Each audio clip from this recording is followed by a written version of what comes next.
How to go viral on TikTok. Toda kuratidza kuti unouploada sei video rako paTikTok uye wowana maviews akawanda.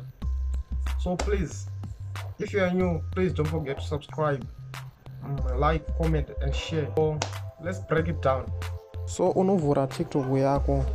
So interface yacho inobuda yakadai, ubaya pakaplaza. So inobva yabudisira yakabudisa kuno. So click apa pakona, then utsvaga video kana kuti picture rakuda kuuploada. So I get to varesa picture iripo click. So inobuda yakadai. Unobva wati next. Unobva click once next up. Then pa add title. Onyora title, guys. Please try to find title inokuza ma views. Inemsoro title. Pa title apa ndo kuti video rako riwane ma views futhi. And please try to put my hashtags. Hashtags are ku trend like viral video, viral reels. There's a lot of hashtags.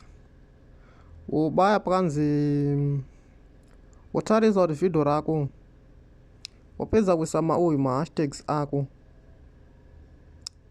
Kuisa ma hashtags ako kana, make sure kuti video rako rine ma hashtags. Ipapa pando pakakoshesa zvekudaro ma hashtags. Kana uchiri kutanga, put some hashtags kuti video rako rikwanise kunhongwa nealgorithm.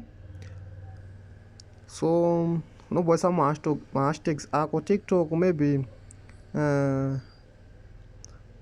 watinya panzi everyone apo. Fana kuona kuti video rako ripa everyone iri, ritori pa private. Ubaya udzika uscroll down panzi save to device. Anoda kuti video rako munhu ari downloadeka, unobaya on.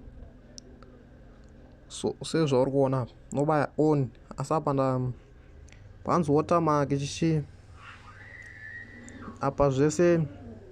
Kana wadai manje uscroll obvisako, ubaya apo pakanzi next, unenge watopedza. Please don't forget to subscribe kana video iri rakubatsira. Please don't forget to subscribe, like, comment and share. So my name is Leo. On this channel we share how to grow on YouTube, on your platforms, on social media platforms, how to shoot videos, how to edit videos. So please don't forget to subscribe to see more videos like this. Thank you.